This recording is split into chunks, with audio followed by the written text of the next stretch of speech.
What is it about the Grand Canyon that keeps drawing me back? Maybe it's the vibrant colors on the canyon walls throughout the day, or the stunning wildlife milling around below the canyon rim. Or maybe it's the task of descending down into the canyon and taking the challenge of hiking back up the wall and then feel the glory of conquering Grand Canyon.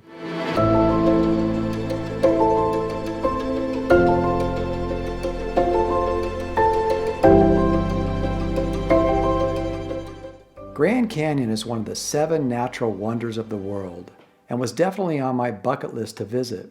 It's so mesmerizing and almost hypnotizing as you stare across its massive depth and natural beauty. On my first visit here, I knew I had to cross it someday, so I made a pledge to come back and hike rim to rim. But to train for that grueling 24-mile crossing, I decided to hike rim to rim, a 16-plus mile journey down the incredible South Kaibab Trail that leads to the Colorado River at the bottom of the canyon. Descending 4,800 feet over about 6 miles to the river, you then hike a couple of miles along the river and then up the beautiful Bright Angel Trail, which ascends about 4,400 feet over 8 miles to the south rim.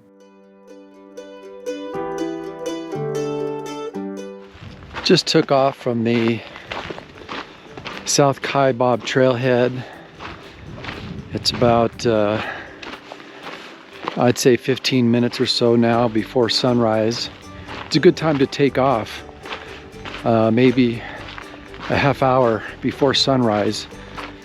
As you get a fresh early morning start down the South Kaibab Trail, the excitement builds as the morning sun begins its glorious rise over the canyon. Deep reds and orange light up the canyon walls, and the views are breathtaking. The feeling is euphoric, and it almost feels like you're skipping along the yellow brick road to the Emerald City to visit the Wizard of Oz.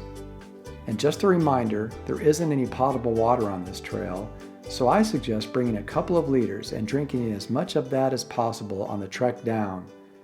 You can usually fill up at several places at the bottom, but it is wise to carry a water filter and refill from the creek in case of broken water pipes. The trail is full of beautiful places to take photos, and it's tough not to stop every few steps to take pictures. More than likely, you'll cross paths with a mule train coming up from Phantom Ranch on their way up the canyon. And if you do, remember to stay on the mountainside as they pass. Within a few hours, you reach the tunnel to the Black Bridge. After crossing the bridge, the trail takes you towards Phantom Ranch, and after a few minutes you can either stay on this trail and go to Phantom Ranch, or head left over a small bridge that will take you to the Steel Bridge, which then crosses the river again and onto the Bright Angel Trail. After a couple of scenic, meandering miles along the river, the trail turns and you start the 8-mile journey back up to the top of the south rim. It isn't too steep yet, as the trail is just a slight grade before you finally start up the switchbacks of the corkscrew. This is where you find out if you've taken in enough water, electrolytes, and fuel. On my first trek through here, it was a hot October day, and this is where I first noticed my calves already screaming at me as I hadn't drank enough water on the way down in the cool morning.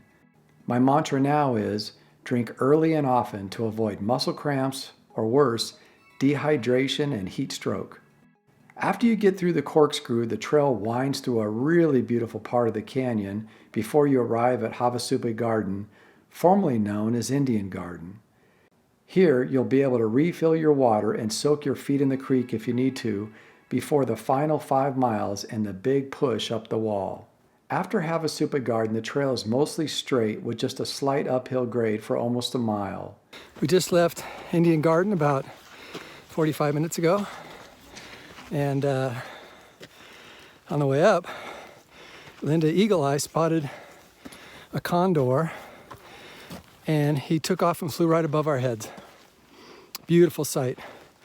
Large wingspan, and I think I got a shot, but I think it's blurry because I wasn't ready for condor, I guess.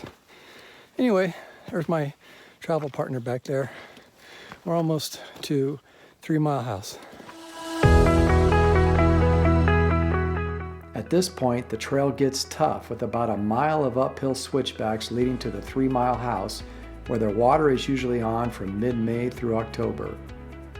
After 3 Mile House, you have another 1.5 miles of switchbacks to look forward to get to the 1.5 mile house. By now, you are definitely wondering why you are here doing this, cussing out whomever talked you into it. With your head down, you grind up the switchbacks begging for shade. You most likely won't notice the bighorn sheep munching on leaves or moving about, but they are here. When you stop for a quick break, take a look around. You might just see one. When you finally get to the 1.5 mile mark, you know you're getting close, but yet you are so far away. All that downhill from earlier this morning is wreaking havoc on your legs, and it's getting harder to eat and drink enough to keep climbing up those big steps. It's probably a good idea to find some shade and catch your breath as you start your slog up that last 1.5 miles, wondering, where is that yellow brick road to the Emerald City feeling I had earlier? This is more like going to meet the Wicked Witch of the West. I've done this magical hike in the fall, winter, and spring, and each time the beauty is incredible. In the spring, the wildflowers are fresh, and in the fall, the cottonwoods are just golden. In the winter, the temps were great for hiking, but you might encounter ice and snow near the tops of both trails. It is dangerous to try to make this hike in the summer heat, as the temperatures at the bottom of the canyon usually are well over 100 degrees.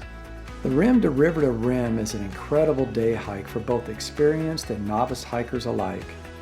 With preparation and training and proper hydration and fueling, you can experience nature at its best right here in America's backyard.